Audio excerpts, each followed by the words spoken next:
옛날 어느 마을에 강세라는 청년이 살았습니다. 강세는 어찌나 기운이 좋은지 황소랑 씨름을 해도 이길 정도였답니다. 헌데 그 좋은 힘을 가지고도 게으름만 피우고 있었지요. 한 번뿐인데 놀기도 하고 그래야 하는 법 아니겠소? 그런 강세가 딱 한 가지 열심인 것이 있었습니다. 그건 바로 마을 여인들과의 밤이었지요. 초저녁에 시작을 하면 밤을 새도 끝이 안 나니 그야말로 조선 제1의 정령남이었습니다. 하여 강세와 하룻밤만 보내도 여인들은 허리가 휘었지요. 이놈 강세야. 언제까지 이 꼴로 살 셈이냐. 그래도 장가는 가야 하지 않겠느냐. 아버지 그런 소리 마소. 여인들이 저만 보면 겁부터 집니다요. 그러니 제가 장가갈 팔자는 아니라 이 말입니다. 에이구야 이놈아. 그러면 웬만큼만 휘둘렀어야지. 날마다 바지를 벗고 다니니 동네방네 소문이 자자하지 않느냐. 아버지는 강세를 보며 혀를 끌끌 차고 말았습니다. 이러다 아들이 장가도 못 갈 판이니 아버지의 속은 까맣게 타 들어갔지요. 마침내 아버지가 이를 악물고 말했습니다. 이대로 두다간 아들이 노총각으로 늙겠다. 강세야 이놈, 이참에 큰 마을로 나가 보거라. 물이 다르면 내 짝도 있지 않겠느냐. 큰데 간들 제가 뭐 있다고 색시가 오겠습니까? 가진 게 두 쪽뿐인데. 그러니 하는 말이다. 여기서는 소문이 다 퍼져서 누가 내 상대를 하겠느냐. 큰 마을에서 한몫 잡고 색식감도 하나 잡아보란 말이다. 아버지의 말에 강세는 어쩔 수 없이 자리를 털고 일어났습니다. 강세야, 가다가 이거라도 챙겨 먹거라. 아버지는 부엌살을 박박 긁어서 주먹밥 2덩이를 강세에게 내주었습니다. 강세는 그걸 받아들고 아버지께 큰 절을 넙죽하였지요. 그럼 소자 다녀오겠습니다. 아버지 잘 챙기시고 몸 조심하세요. 강세는 허리춤에 주먹밥을 차고 기세 좋게 집을 나섰습니다.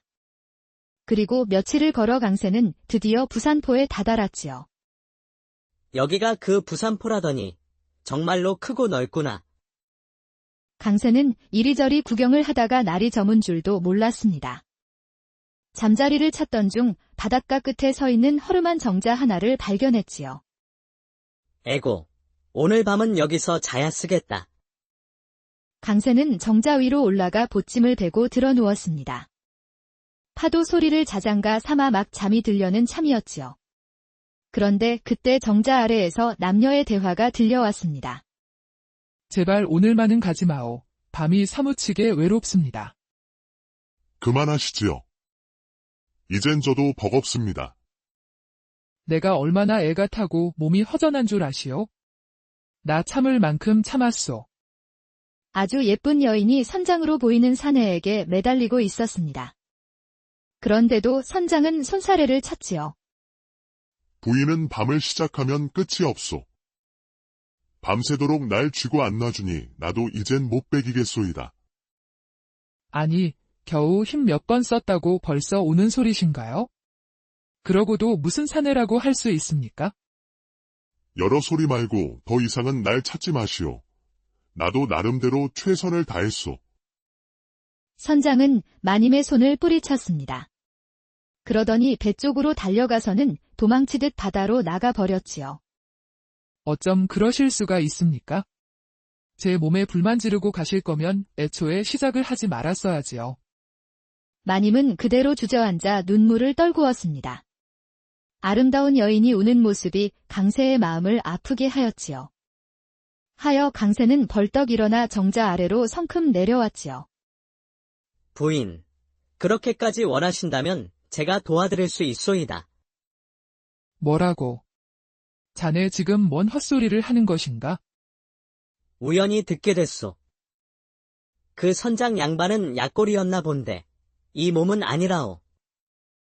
마님은 강세를 머리부터 발끝까지 훑어보았습니다. 비록 차림새는 남노했지만 기골이 장대했지요. 자네 말이 참 당돌하구나. 시골뜨기 하나가 허풍을 떠는 게 아닌가? 입만 놀리는 사내는 아닙니다. 제가 지나간 여자들은 다시는 제 앞에 못 나타납니다. 몸이 감당을 못해서 말이지. 그것이 정말이냐? 그렇다면 내 허기를 채워줄 사람은 너밖에 없겠구나. 하지만 헛소리였다간 등짝을 쌀가마니처럼 두들겨 줄 것이야. 한번 믿어보시지요. 후회는 없을 것이오. 아무래도 빈말이 아닌 것 같았지요. 그리하여 속는 셈치고 마지막으로 한 번만 더 믿기로 하였답니다. 아침 햇살에 눈을 뜬 강새는 소금 바람을 맞으며 밖으로 나왔습니다. 기와집 마당 한편에선 나이 지긋한 머슴 하나가 소금자루를 짊어지고 왔다 갔다 하고 있었지요. 안녕하시오. 처음 뵙겠소이다. 어이쿠, 넌 또 누구야?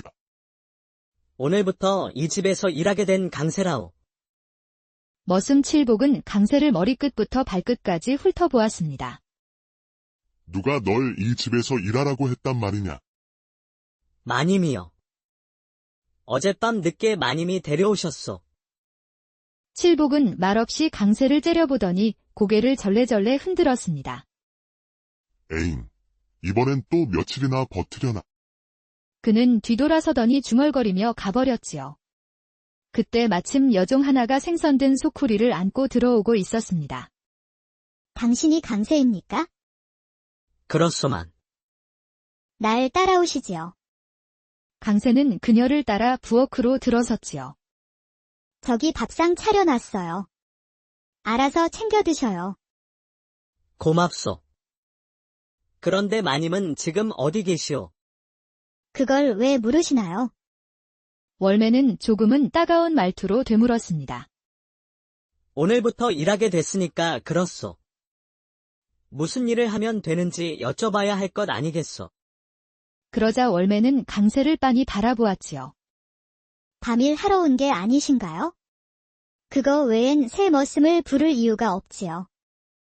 월매의 말에 강새는 속이 싸늘해졌습니다. 아무래도 마님이 사내를 들인 것이 이번이 첫 번째가 아닌 것 같았지요. 그럼 지금 마님은 집에 안 계시오. 저녁에나 돌아오시지요. 늘 낮에는 밖에 나가 계신 것이오. 정말 아무것도 모르고 오셨군요. 마님은 부산포의 큰 선주입니다. 이 부산포의 배 절반이 죄다 마님 손을 거치지요. 해서 낮에는 늘 포구에 계셔요. 월매의 말투는 퉁명스러웠지요. 그래도 묻는 말은 빠짐없이 대답해 주었습니다. 그렇구려. 일단 밥은 고맙게 잘 먹겠소이다. 강새는 부엌에 쪼그리고 앉아서 허겁지겁 먹기 시작했습니다. 그 사이 월매는 우물가에 앉아 생선을 손질하고 있었습니다. 비늘을 벗기고 뱃속을 갈라내는 모습이 능숙했습니다. 월매는 말은 퉁명스러웠지만 하는 일에는 허투루 넘기는 법이 없었습니다. 손놀림은 거침없고 눈빛은 흐트러짐이 없었지요. 똑 부러진 그녀의 태도에 강새는 묘한 끌림을 느꼈습니다. 밥을 먹은 강새는 뒷마당으로 나갔지요. 마침 칠복이 그물을 정리하고 있어서 그 일을 거들려 했습니다. 밥도 먹었으니 저도 몸 좀 써야겠소. 거슬리니까 저리 가시게. 왜 그러시오? 내 얼굴에 뭐 묻었소? 자네에겐 자네 할 일이 따로 있다는 게야. 이건 내 일이니 신경 끄고 들어가 보시게. 머슴까지 퉁명스레 군이 강새는 도무지 이해가 되지 않았습니다. 다들 왜 나한테 이리도 퉁명스럽소? 내가 뭐 잘못했소? 칠복은 한심하다는 듯 강새를 잠시 쳐다보다 말했습니다. 뭐, 있는 동안이나 편히 있다 가시게. 얼마나 버틸지 모르겠지만. 그게 무슨 말이여? 속 시원히 말씀 좀 해주시지. 강새가 거듭 묻자 칠복은 그물을 내려놓고 털썩 앉았습니다. 이리 앉게. 강새도 조용히 그의 앞에 앉았습니다. 자네 같은 사람들 여태 여러 다녀갔네? 근데 열흘을 넘긴 사람이 없었지. 왜 열흘을 못 넘겼어? 마님을 감당 못해서지. 강새는 눈을 가늘게 뜨고 물었습니다. 마님이 그렇게 센 분이요. 글쎄, 나야 기회조차 없었으니 모르지. 하지만 마님은 웬만한 사내론 시원찮다 하시더군. 하룻밤 만에 쫓겨나는 경우도 허다했지. 그래서 다들 나를 곱게 안 본 거였구려. 떠날 사람이라 여긴 것이지. 그렇지. 정들면 뭐 하겠나. 금세 갈 사람인데. 뭐, 들어보니 그럴 만도 하군요. 그런데 말이요, 월매에 대해 좀 여쭤봐도 되겠... 자네가 어쩌다 월매를 묻는 게가. 그냥 궁금해서. 본래 어디서 왔고 언제부터 이 집에서 일했는지. 칠복은 고개를 살짝 저었지요.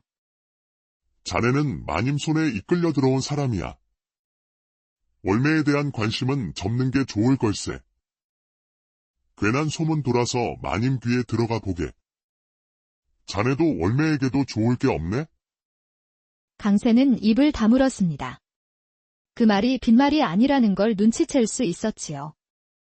마님이 월매를 질투하게 된다면 그 끝이 어떨지는 불보듯 뻔했습니다. 알겠소. 조심은 하겠지만 그래도 월매에 대해 아는 대로만 좀 알려주시지요. 강세가 거듭 묻자 칠복은 마지못해 입을 열었습니다. 월매는 이 근처 포구마을 출신이네. 아버지가 배일하던 어부였는데 몇 해 전 큰 풍랑을 만나 배랑 함께 돌아가셨지. 이에 상심한 어머니도 병을 얻어 돌아가셨다네? 저런, 그리도 안타까운 일이. 그 밑으로 동생이 셋이나 있어서 어린 나이에 일을 시작했네. 그래서 월매가 여종살이를 하는 것이구려. 그렇지. 시집갈 나이에도 혼사고 뭐고 다 접고 동생들 뒷바라지를 해야 하니 안 됐지. 강세는 그 말을 듣고서야 월매의 굳은 얼굴이 떠올랐습니다. 그녀가 왜 그렇게 말이 없는지 조금은 이해가 됐습니다. 칠복과 헤어진 강세는 숙소로 돌아와 자리에 누웠습니다. 그는 부엌에서 마주친 월매를 떠올렸습니다. 가늘게 늘어진 눈매, 단정한 콧날, 반짝이는 눈동자. 이상하게도 그녀 생각만 하면 마음이 두근거렸습니다. 그렇게 월매를 생각하다 깜빡 잠이 들었는데 어느 순간 바깥에서 월매 목소리가 들려왔습니다. 마님께서 찾으십니다. 강세가 눈을 뜨니 벌써 밖은 어둑해져 있었습니다. 아이고, 잠이 들었구려. 지금이 몇 시쯤 되었소? 술시입니다. 어서 씻고 안방으로 가보시지요. 월매는 돌아가고 강세는 우물가로 가서 물을 떠 깨끗이 씻었습니다. 그리고 마님의 안방으로 향했습니다. 찾으셨습니까? 그래, 들어오너라. 강세는 안방 문을 열고 들어갔습니다. 방 안에는 바다에서 들여온 듯한 장식과 값나가는 비단이 어지럽게 놓여 있었습니다. 그 한가운데 마님은 맵시 있게 앉아 강세를 바라보고 있었지요. 어서 와라. 이리 가까이 앉거라. 강세는 조심스레 다가가 마님 옆에 앉았습니다.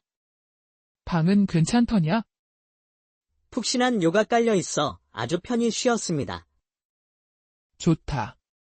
오늘 밤 정자에서 큰 소리친 실력 보여줘야 할게다. 맡겨두시지요. 후회는 없을 것이오. 안방에 불이 꺼지자 월매는 조용히 자기 처소로 들어갔습니다. 월매는 조용히 바늘과 천을 꺼내 자수를 놓기 시작했습니다. 배고픈 동생들 밥값을 벌기 위해 그녀는 밤마다 일을 했습니다. 손재주가 좋아 맡긴 자수는 평이 좋았지요. 그런데 새벽녘 갑자기 코피가 쏟아졌습니다. 그 바람에 피가 번져 밤새워 놓은 수는 못쓰게 되었지요. 아이고, 이걸 어째.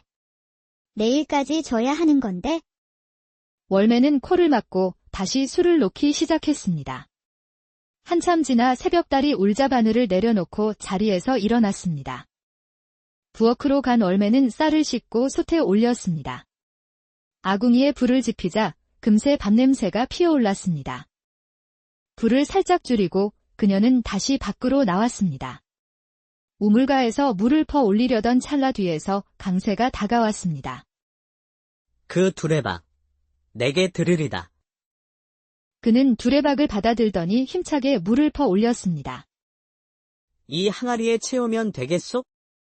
월매는 말없이 고개만 끄덕이고 부엌으로 돌아갔습니다. 월매는 찬을 만들고 국을 끓였습니다. 그러다 칠복의 밥상을 들던 중 순간 어지러워 밥상을 떨어뜨렸습니다. 그릇이 깨지며 소리가 났고 강세가 부엌으로 달려왔습니다. 괜찮으시오. 그는 월매를 부축했습니다. 괜찮아요. 잠깐 어지러웠을 뿐이에요. 아닌 것 같소. 얼굴이 창백하고 눈빛도 흐릿하오. 여기 앉아 잠깐 쉬시오. 강세는 짚을 깔고 월매를 앉혔습니다. 그리고 흩어진 그릇과 찬을 치우기 시작했습니다. 그냥 두세요. 괜찮아지면 제가 하겠어요. 하지만 강세는 묵묵히 바닥을 치우고 남은 상도 챙겼습니다. 마님의 밥상까지 직접 들여다 놓았지요. 월매는 일어나려 했으나 며칠째 제대로 쉬지 못한 몸은 버텨내지 못했습니다. 그렇게 강세는 마님의 아침상을 모두 준비했답니다. 강세는 안방에서 밥상을 가져와 설거지까지 마쳤습니다. 아침 일과는 큰 탈 없이 끝났습니다. 그때까지도 월매는 머리가 아프고 어지러워 일어나지 못하고 있었습니다. 일을 마친 강세는 월매를 조심히 안아들었습니다. 강세는 월매를 방에 눕히고 이불을 덮어주었습니다. 여기 누워서 좀 쉬시오. 방 안에는 자수틀과 실뭉치가 놓여 있었습니다. 밤새 자수 놓은 걸. 대답이 없어 돌아보니 월매는 이미 잠든 상태였습니다. 강세는 피식 웃고는 조용히 문을 닫고 나왔습니다. 강세는 월매가 하려던 일을 챙겨가며 이것저것 정리했습니다. 그렇게 하루를 정리하고 자기 방으로 돌아와 누웠습니다. 월매는 해질녘이 되어서야 눈을 떴습니다. 몸이 한결 가벼웠고 어지럼도 사라져 있었습니다. 문을 열고 나오던 월매는 마당을 보고 깜짝 놀랐습니다. 며칠째 밀려있던 빨랫감이 모두 널려 있었습니다. 줄에 걸린 천을 만져보니 뽀송하게 잘 말라 있었습니다. 부엌에 들어서자 월매는 또 한 번 놀랐습니다. 바닥이며 찬장, 조리도구까지 말끔하게 정돈되어 있었습니다. 아궁이 재도 깨끗이 치워져 있었습니다. 그 광경에 월매는 저도 모르게 미소를 지었지요. 한편 장산일을 마무리하던 마님은 배에서 내린 물건들을 창고로 옮기게 하고 장부를 정리하고 있었습니다. 그때 옆가게 주인인 정씨 과부가 슬쩍 안으로 들어왔습니다. 이거 이번에도 새로 사내를 들였다고? 어휴, 항구에 소문 안 새는 구석이 있긴 한가 몰라. 내가 모르면 그게 소문이겠어? 그런데 어떤 놈이길래 이번엔 너 혼자 실실 웃고 다녀? 마님은 의자에 앉아 엉덩이를 비틀며 한숨을 내쉬었습니다. 말도 마라. 아랫도리가 아직도 욱신거려. 설마 또 시시한 놈 데려다 헛물만 켠 거 아니야? 아니야. 이번엔 진짜야. 그런 놈은 처음 봤어. 크기나 모양 그런 게 아니라 몸이 그냥 하여간 내가 다 못 버티겠더라니까. 오, 이젠 진짜 물건 하나 건졌구먼. 근데 혼자만 품고 있으려는 건 좀 치사한 거 아니야? 이놈은 달라. 얘는 내가 꽉 붙잡고 있을 거야. 너랑 나랑 몇 년 사이인데 그걸 나눌 수 없다는 거야? 남편도 아니고. 그래서 더 안 되는 거야? 얘만은 내가 욕심내려니까? 정씨는 인상을 구기고 몸을 획 돌렸습니다. 그렇게 나올 줄 알았다. 잘 데리고 살아보시지. 마님은 시큰둥하게 어깨를 으쓱하더니 하인들에게 문단속을 시키고 집으로 향했습니다. 마님은 집에 돌아와 옷을 갈아입고 자리에 누웠습니다. 밤이 조용해지자 어젯밤 일이 자꾸 떠올랐습니다. 그런 느낌 처음이었지? 허풍만 치던 게 아니라 진짜 저런 놈도 있는 거였구나. 이놈 신분만 좀 괜찮았으면 내가 그냥 데리고 살았을 텐데. 아직 다리와 허리가 뻐근했지만 마님의 얼굴엔 흐뭇한 미소가 번졌습니다. 다음 날 월매는 아침 일을 마치고 장터로 향했습니다. 배고픈 동생들 생각에 발걸음이 바빴습니다. 익숙한 채소 가게 앞에 도착하자 상점 아주머니가 반갑게 맞았습니다. 월매 왔구나. 오늘은 뭘 찾니? 동생들에게 죽이라도 끓여 먹이려고요. 감자랑 나물 좀 주시겠어요? 에휴, 내 사정 내가 알지? 아주머니는 고개를 끄덕이더니 찬거리를 더 얹어 주었습니다. 이거 너무 많이 주시는 거 아니에요? 내 자식 같아서 그러는 거다. 걱정 말고 가져가. 잘 먹이고. 고맙습니다, 아주머니. 꼭 갚을게요. 월매는 고개 숙여 인사하고 바삐 걸음을 옮겨 동생들이 있는 집으로 갔습니다. 얘들아, 누이 왔다. 동생 둘은 방 안에서 꼬르륵 소리를 내며 누나를 기다리고 있었습니다. 누나, 밥은 있어. 나 나물 먹고 싶어. 그래, 오늘은 따뜻한 국도 있다. 조금만 기다려. 월매는 솥에 물을 올리고 아주머니가 준 재료들을 정성껏 다듬었습니다. 두 아이는 젓가락도 들기 전에 손으로 밥을 집어 먹었습니다. 누나, 이거 진짜 맛있어. 나 국 먹을래. 월매는 아이들 먹는 모습을 조용히 바라보았지요. 그러다 등 뒤로 고개를 돌려 눈물을 닦았습니다. 누이가 더 벌어서 매일 이렇게 차려줄게. 정말이야. 해가 기울 무렵 월매는 상을 치우고 다시 마님의 집으로 향했습니다. 부엌에 도착했을 때 마님이 부르는 소리가 들려왔습니다. 월매야, 밥 좀 다오. 네, 마님. 월매는 밥과 국을 덜어 마님의 밥상을 챙겨 들었습니다. 월매야, 상 치우면서 강세 보고 내 방으로 오라 해라. 네, 마님. 월매는 상을 들고 조용히 방을 나왔습니다. 월매는 강세에게 가야 했지만 발이 떨어지지 않았습니다. 한밤중에 마님이 강세를 부르면 어떤 일이 벌어지는지 월매는 이미 알고 있었습니다. 그래서 더더욱 그를 부르기 싫었습니다. 월매야, 강세 불렀느냐? 네, 마님. 지금 갑니다. 망설이는 사이 마님은 다시 소리쳤습니다. 월매는 할 수 없이 강세의 방 쪽으로 걸음을 옮겼습니다. 하지만 방 앞에 도착하고도 월매는 말을 꺼내지 못한 채 서 있었습니다. 잠시 뒤 마님이 직접 나와 강세의 방 앞으로 왔습니다. 아니, 심부름을 시킨 지가 언제인데 아직도 서 있느냐? 죄송합니다요, 마님. 가서 내 일이나 하거라. 월매는 부엌으로 달려갔지요. 마님은 강세를 깨워 안방으로 데려갔습니다. 잠시 후 안방에 불이 꺼지고 마님의 신음소리가 조용한 집안을 울렸습니다. 그 소리는 부엌까지 고스란히 들려왔습니다. 월매는 두 손으로 귀를 막았습니다. 평소에는 흘려들었지만 오늘따라 그 소리는 너무도 괴로웠습니다. 허나 차오르는 가슴앓이에 견디지 못하고 대문을 박차고 나갔습니다. 월매는 무작정 마을 끝까지 어둠 속을 헤맸습니다. 깨진 그릇을 아무 말 없이 치워주던 강세, 밥을 차려주고 설거지를 대신하던 강세. 자신보다 먼저 우물을 길어주던 그 모습이 떠올랐습니다. 그런 그가 지금은 마님의 방 안에 있었습니다. 그와 마님이 함께 있는 모습을 상상하는 것만으로도 가슴이 저려왔습니다. 월매는 새벽달이 울고서야 정신을 차렸습니다. 옷소매로 눈물을 닦고 다시 마님의 집으로 발길을 돌렸지요. 며칠이 지나면서 월매의 눈길이 자주 강세에게 머물렀습니다. 마님은 어느 날 장사를 일찍 접고 뜻밖의 집으로 돌아왔습니다. 마당을 지나던 마님은 문득 빨래줄 앞에 선 강세를 보게 되었습니다. 그 일은 분명 월매의 몫이었지요.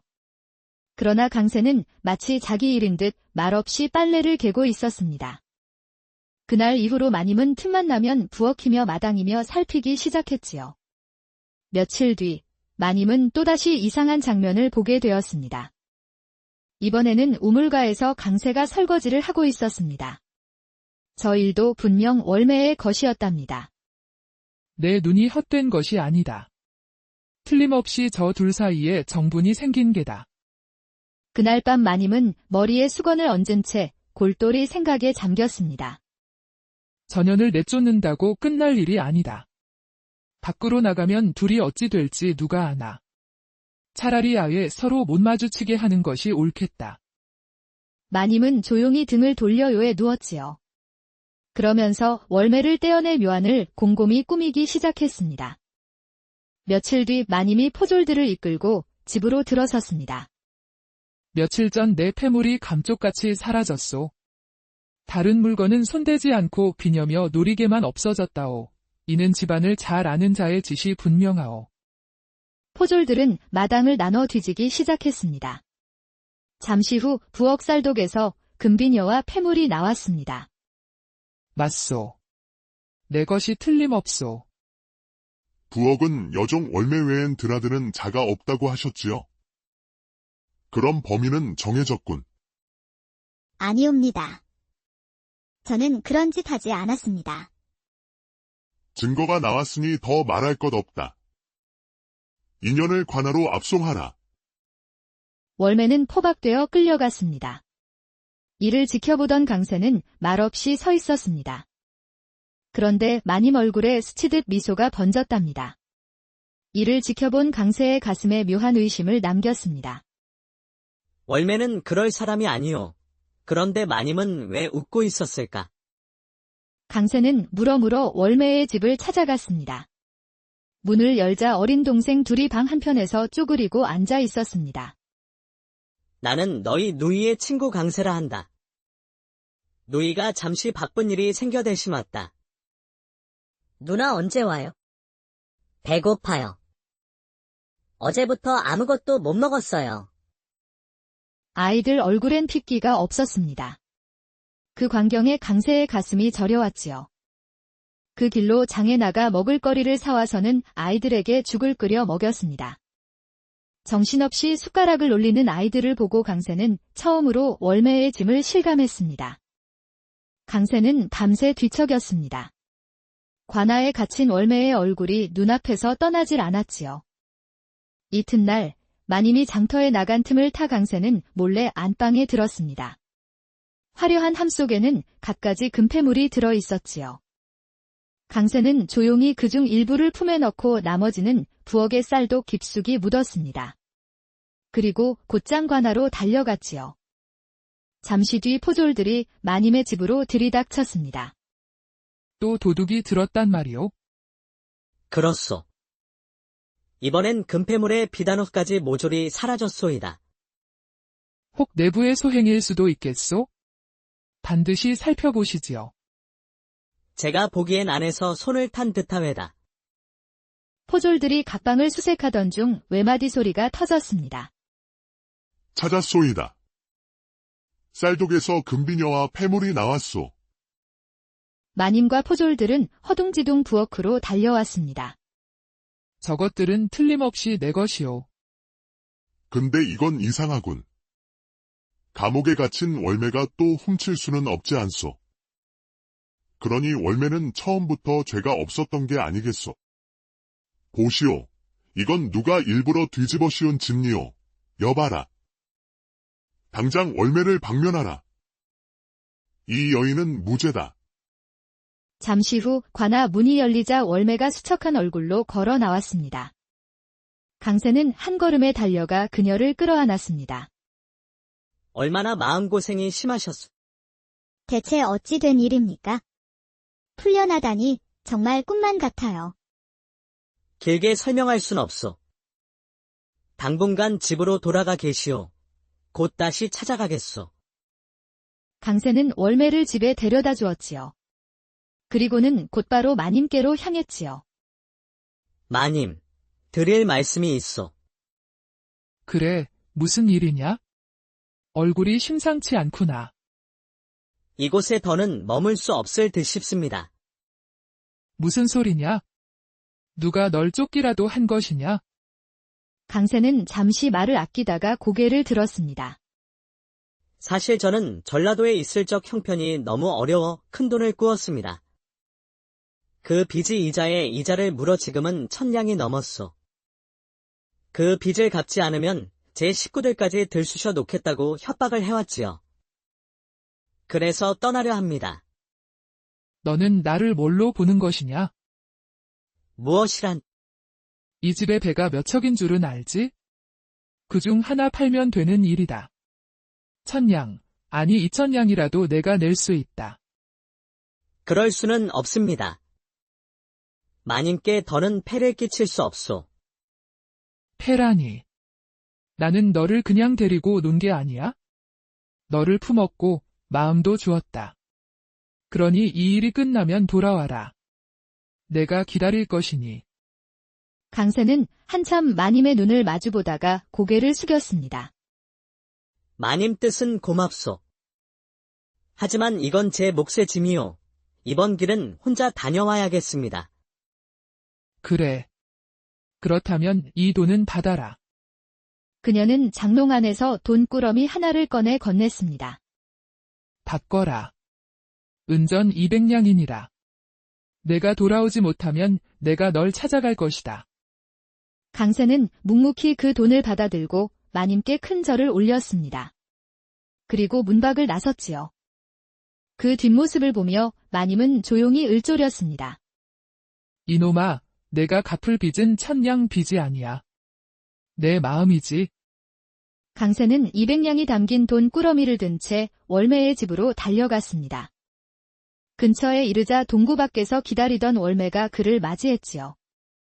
이만하면 새로 시작하는데 충분할 것이오. 우리 같이 떠납시다. 제 동생들도 함께 가도 되겠습니까? 물론이지요. 앞으로는 제가 그 아이들 앞이 노릇까지 하리다. 달구지 위엔 어린 동생들과 짐짝이 실려 있었고 강세는 그 옆에 서서 고삐를 잡고 걸었습니다. 잠시 멈춰서던 강세가 월매에게 조심스레 말하였지요. 월매, 당신을 진정 사랑하오. 내 아내가 되어 주시겠소. 낮에도 밤에도 그대 웃게 하리다. 하지만 마님은요? 다시 돌아가는 일은 없으시겠어요? 나으리 노릇도 사양이요. 이 손으로 새 삶을 일구렵니다. 그러자 옆에 앉아있던 어린 동생이 말했습니다. 오라버니, 우리 언니 힘들게 하지 마셔요. 언니는 자주 울었어요. 그래, 다시는 울게 하지 않겠다. 누이뿐 아니라 너희까지 내가 지킨마.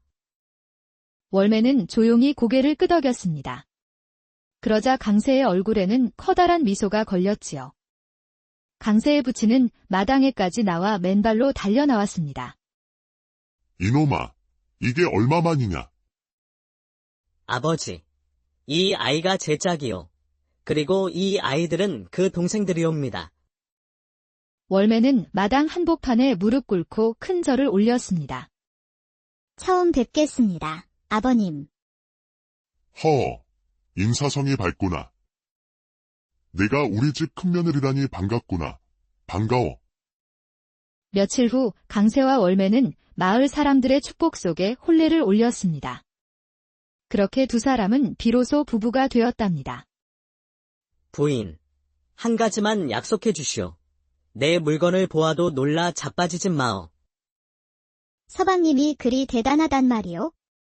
약속하리다.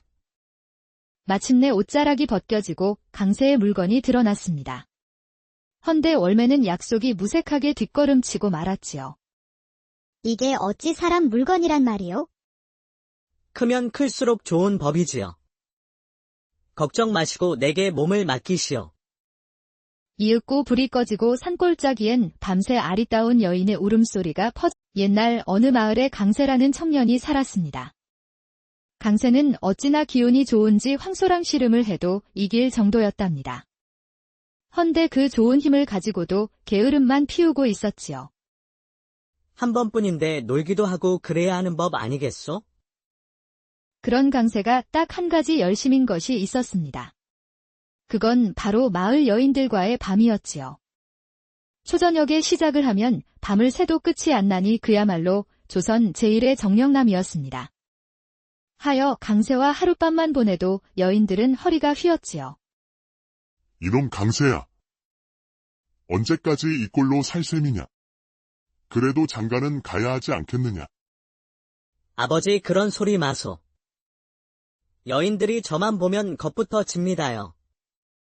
그러니 제가 장가갈 팔자는 아니라 이 말입니다. 에이구야 이놈아. 그러면 웬만큼만 휘둘렀어야지. 날마다 바지를 벗고 다니니 동네방네 소문이 자자하지 않느냐. 아버지는 강세를 보며 혀를 끌끌 차고 말았습니다. 이러다 아들이 장가도 못 갈 판이니 아버지의 속은 까맣게 타 들어갔지요. 마침내 아버지가 이를 악물고 말했습니다. 이대로 두다간 아들이 노총각으로 늙겠다. 강세야 이놈, 이참에 큰 마을로 나가 보거라. 물이 다르면 내 짝도 있지 않겠느냐. 큰데 간들 제가 뭐 있다고 색시가 오겠습니까? 가진 게 두 쪽뿐인데. 그러니 하는 말이다. 여기서는 소문이 다 퍼져서 누가 내 상대를 하겠느냐. 큰 마을에서 한몫 잡고 색식감도 하나 잡아보란 말이다. 아버지의 말에 강세는 어쩔 수 없이 자리를 털고 일어났습니다. 강세야, 가다가 이거라도 챙겨 먹거라. 아버지는 부엌살을 박박 긁어서 주먹밥 2덩이를 강세에게 내주었습니다. 강세는 그걸 받아들고 아버지께 큰 절을 넙죽하였지요. 그럼 소자 다녀오겠습니다. 아버지 잘 챙기시고 몸 조심하세요. 강세는 허리춤에 주먹밥을 차고 기세 좋게 집을 나섰습니다. 그리고 며칠을 걸어 강세는 드디어 부산포에 다다랐지요. 여기가 그 부산포라더니 정말로 크고 넓구나. 강세는 이리저리 구경을 하다가 날이 저문 줄도 몰랐습니다. 잠자리를 찾던 중 바닷가 끝에 서 있는 허름한 정자 하나를 발견했지요. 에고, 오늘 밤은 여기서 자야 쓰겠다. 강세는 정자 위로 올라가 보찜을 베고 들어 누웠습니다. 파도 소리를 자장가 삼아 막 잠이 들려는 참이었지요. 그런데 그때 정자 아래에서 남녀의 대화가 들려왔습니다. 제발 오늘만은 가지 마오. 밤이 사무치게 외롭습니다. 그만하시지요. 이젠 저도 버겁습니다. 내가 얼마나 애가 타고 몸이 허전한 줄 아시오? 나 참을 만큼 참았소. 아주 예쁜 여인이 선장으로 보이는 사내에게 매달리고 있었습니다. 그런데도 선장은 손사래를 쳤지요. 부인은 밤을 시작하면 끝이 없소. 밤새도록 날 쥐고 안 놔주니 나도 이젠 못 베기겠소이다. 아니, 겨우 힘 몇 번 썼다고 벌써 오는 소리신가요? 그러고도 무슨 사내라고 할 수 있습니까? 여러 소리 말고 더 이상은 날 찾지 마시오. 나도 나름대로 최선을 다했소. 선장은 마님의 손을 뿌리쳤습니다. 그러더니 배 쪽으로 달려가서는 도망치듯 바다로 나가버렸지요. 어쩜 그러실 수가 있습니까? 제 몸에 불만 지르고 가실 거면 애초에 시작을 하지 말았어야지요. 마님은 그대로 주저앉아 눈물을 떨구었습니다. 아름다운 여인이 우는 모습이 강세의 마음을 아프게 하였지요. 하여 강세는 벌떡 일어나 정자 아래로 성큼 내려왔지요. 부인, 그렇게까지 원하신다면 제가 도와드릴 수 있소이다. 뭐라고? 자네 지금 뭔 헛소리를 하는 것인가? 우연히 듣게 됐소. 그 선장 양반은 약골이었나 본데 이 몸은 아니라오. 마님은 강세를 머리부터 발끝까지 훑어보았습니다. 비록 차림새는 남노했지만 기골이 장대했지요. 자네 말이 참 당돌하구나. 시골뜨기 하나가 허풍을 떠는 게 아닌가? 입만 놀리는 사내는 아닙니다. 제가 지나간 여자들은 다시는 제 앞에 못 나타납니다. 몸이 감당을 못해서 말이지. 그것이 정말이냐? 그렇다면 내 허기를 채워줄 사람은 너밖에 없겠구나. 하지만 헛소리였다간 등짝을 쌀가마니처럼 두들겨 줄 것이야. 한번 믿어보시지요. 후회는 없을 것이오. 아무래도 빈말이 아닌 것 같았지요. 그리하여 속는 셈치고 마지막으로 한 번만 더 믿기로 하였답니다. 아침 햇살에 눈을 뜬 강세는 소금 바람을 맞으며 밖으로 나왔습니다. 기와집 마당 한편에선 나이 지긋한 머슴 하나가 소금자루를 짊어지고 왔다 갔다 하고 있었지요. 안녕하시오. 처음 뵙겠소이다. 어이쿠, 넌 또 누구야?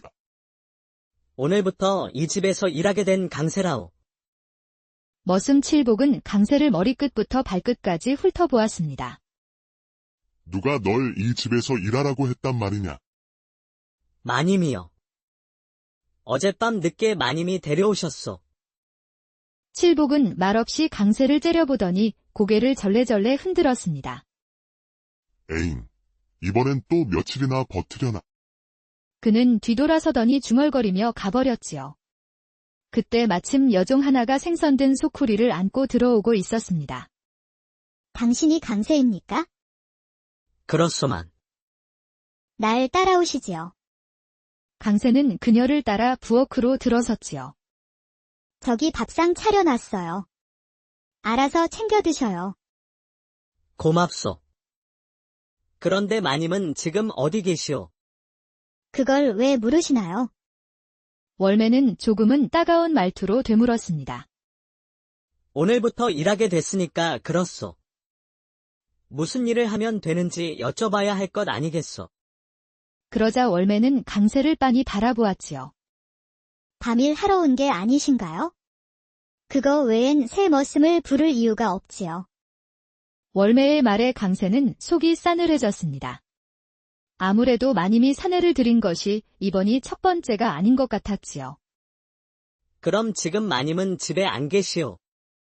저녁에나 돌아오시지요. 늘 낮에는 밖에 나가 계신 것이오. 정말 아무것도 모르고 오셨군요. 마님은 부산포의 큰 선주입니다. 이 부산포의 배 절반이 죄다 마님 손을 거치지요.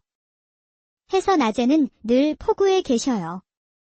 월매의 말투는 퉁명스러웠지요. 그래도 묻는 말은 빠짐없이 대답해 주었습니다. 그렇구려. 일단 밥은 고맙게 잘 먹겠소이다. 강세는 부엌에 쪼그리고 앉아서 허겁지겁 먹기 시작했습니다. 그 사이 월매는 우물가에 앉아 생선을 손질하고 있었습니다. 비늘을 벗기고 뱃속을 갈라내는 모습이 능숙했습니다. 월매는 말은 퉁명스러웠지만 하는 일에는 허투루 넘기는 법이 없었습니다. 손놀림은 거침없고 눈빛은 흐트러짐이 없었지요. 똑 부러진 그녀의 태도에 강세는 묘한 끌림을 느꼈습니다. 밥을 먹은 강세는 뒷마당으로 나갔지요. 마침 칠복이 그물을 정리하고 있어서 그 일을 거들려 했습니다. 밥도 먹었으니 저도 몸 좀 써야겠소. 거슬리니까 저리 가시게. 왜 그러시오? 내 얼굴에 뭐 묻었소? 자네에겐 자네 할 일이 따로 있다는 게야. 이건 내 일이니 신경 끄고 들어가 보시게. 머슴까지 퉁명스레 군이 강세는 도무지 이해가 되지 않았습니다. 다들 왜 나한테 이리도 퉁명스럽소? 내가 뭐 잘못했소? 칠복은 한심하다는 듯 강세를 잠시 쳐다보다 말했습니다. 뭐, 있는 동안이나 편히 있다 가시게. 얼마나 버틸지 모르겠지만. 그게 무슨 말이여? 속 시원히 말씀 좀 해주시지. 강세가 거듭 묻자 칠복은 그물을 내려놓고 털썩 앉았습니다. 이리 앉게. 강세도 조용히 그의 앞에 앉았습니다. 자네 같은 사람들 여태에 여러 다녀갔네? 근데 열흘을 넘긴 사람이 없었지. 왜 열흘을 못 넘겼어? 마님을 감당 못해서지. 강세는 눈을 가늘게 뜨고 물었습니다. 마님이 그렇게 센 분이요. 글쎄, 나야 기회조차 없었으니 모르지. 하지만 마님은 웬만한 사내론 시원찮다 하시더군. 하룻밤 만에 쫓겨나는 경우도 허다했지. 그래서 다들 나를 곱게 안 본 거였구려. 떠날 사람이라 여긴 것이지. 그렇지. 정들면 뭐 하겠나. 금세 갈 사람인데. 뭐, 들어보니 그럴 만도 하군요. 그런데 말이요, 월매에 대해 좀 여쭤봐도 되겠소? 자네가 어쩌다 월매를 묻는 게가. 그냥 궁금해서. 본래 어디서 왔고 언제부터 이 집에서 일했는지. 칠복은 고개를 살짝 저었지요. 자네는 마님 손에 이끌려 들어온 사람이야. 월매에 대한 관심은 접는 게 좋을 걸세. 괜한 소문 돌아서 마님 귀에 들어가 보게. 자네도 월매에게도 좋을 게 없네? 강세는 입을 다물었습니다. 그 말이 빈말이 아니라는 걸 눈치챌 수 있었지요. 마님이 월매를 질투하게 된다면 그 끝이 어떨지는 불보듯 뻔했습니다. 알겠소. 조심은 하겠지만 그래도 월매에 대해 아는 대로만 좀 알려주시지요. 강세가 거듭 묻자 칠복은 마지못해 입을 열었습니다. 월매는 이 근처 포구마을 출신이네. 아버지가 배일하던 어부였는데 몇 해 전 큰 풍랑을 만나 배랑 함께 돌아가셨지. 이에 상심한 어머니도 병을 얻어 돌아가셨다네? 저런, 그리도 안타까운 일이.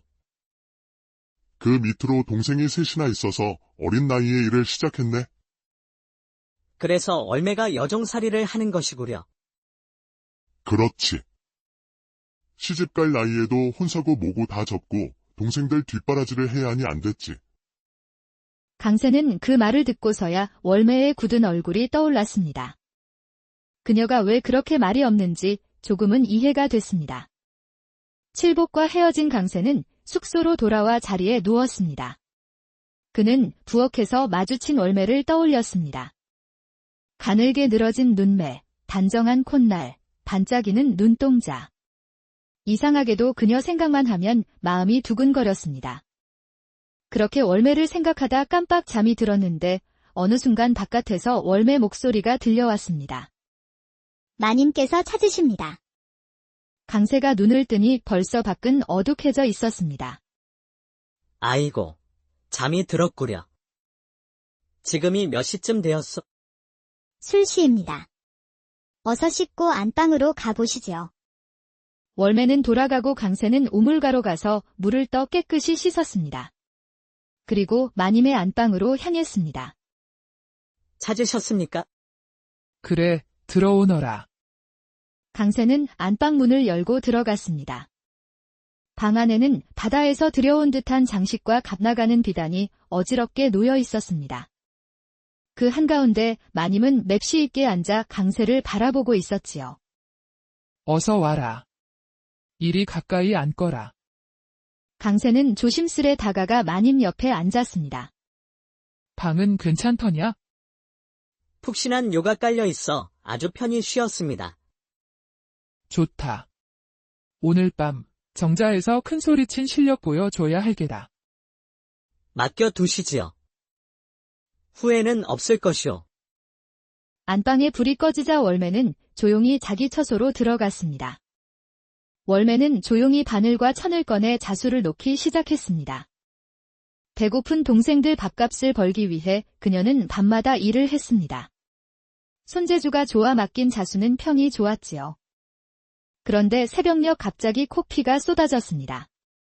그 바람에 피가 번져 밤새워 놓은 수는 못쓰게 되었지요. 아이고, 이걸 어째. 내일까지 줘야 하는 건데? 월매는 코를 막고 다시 술을 놓기 시작했습니다.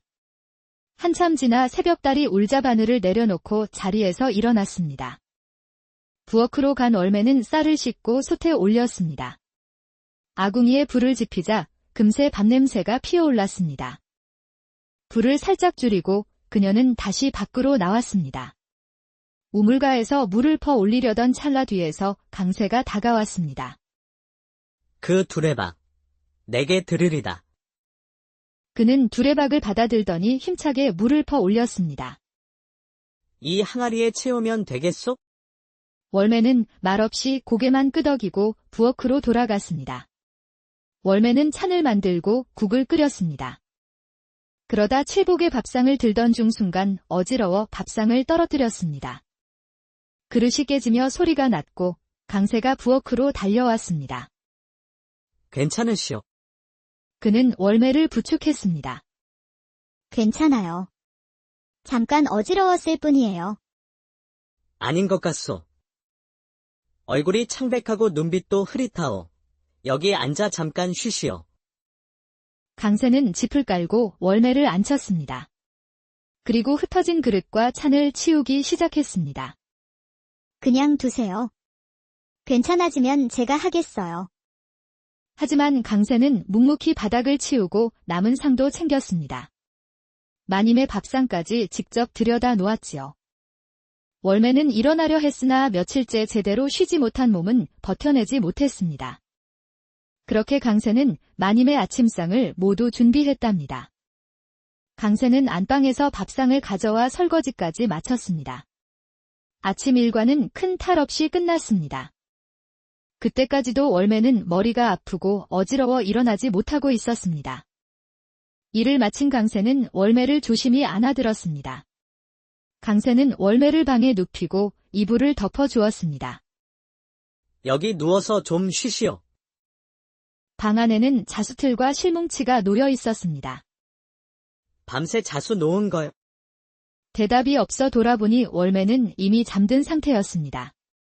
강새는 피식 웃고는 조용히 문을 닫고 나왔습니다. 강새는 월매가 하려던 일을 챙겨가며 이것저것 정리했습니다. 그렇게 하루를 정리하고 자기 방으로 돌아와 누웠습니다. 월매는 해질녘이 되어서야 눈을 떴습니다. 몸이 한결 가벼웠고 어지럼도 사라져 있었습니다. 문을 열고 나오던 월매는 마당을 보고 깜짝 놀랐습니다. 며칠째 밀려있던 빨랫감이 모두 널려 있었습니다. 줄에 걸린 천을 만져보니 뽀송하게 잘 말라 있었습니다.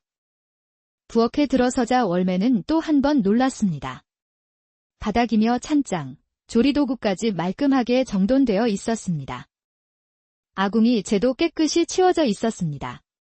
그 광경에 월매는 저도 모르게 미소를 지었지요. 한편 장산일을 마무리하던 마님은 배에서 내린 물건들을 창고로 옮기게 하고 장부를 정리하고 있었습니다. 그때 옆가게 주인인 정씨 과부가 슬쩍 안으로 들어왔습니다. 이거 이번에도 새로 사내를 들였다고? 어휴, 항구에 소문 안 새는 구석이 있긴 한가 몰라. 내가 모르면 그게 소문이겠어? 그런데 어떤 놈이길래 이번엔 너 혼자 실실 웃고 다녀? 마님은 의자에 앉아 엉덩이를 비틀며 한숨을 내쉬었습니다. 말도 마라. 아랫도리가 아직도 욱신거려. 설마 또 시시한 놈 데려다 헛물만 켠 거 아니야? 아니야.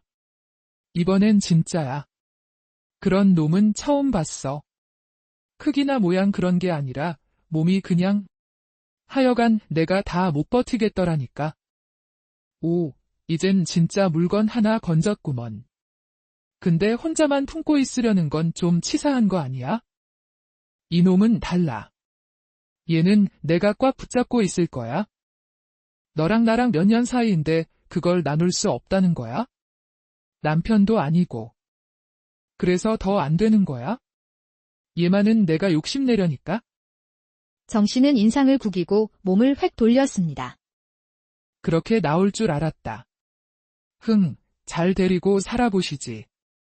마님은 시큰둥하게 어깨를 으쓱하더니 하인들에게 문단속을 시키고 집으로 향했습니다. 마님은 집에 돌아와 옷을 갈아입고 자리에 누웠습니다.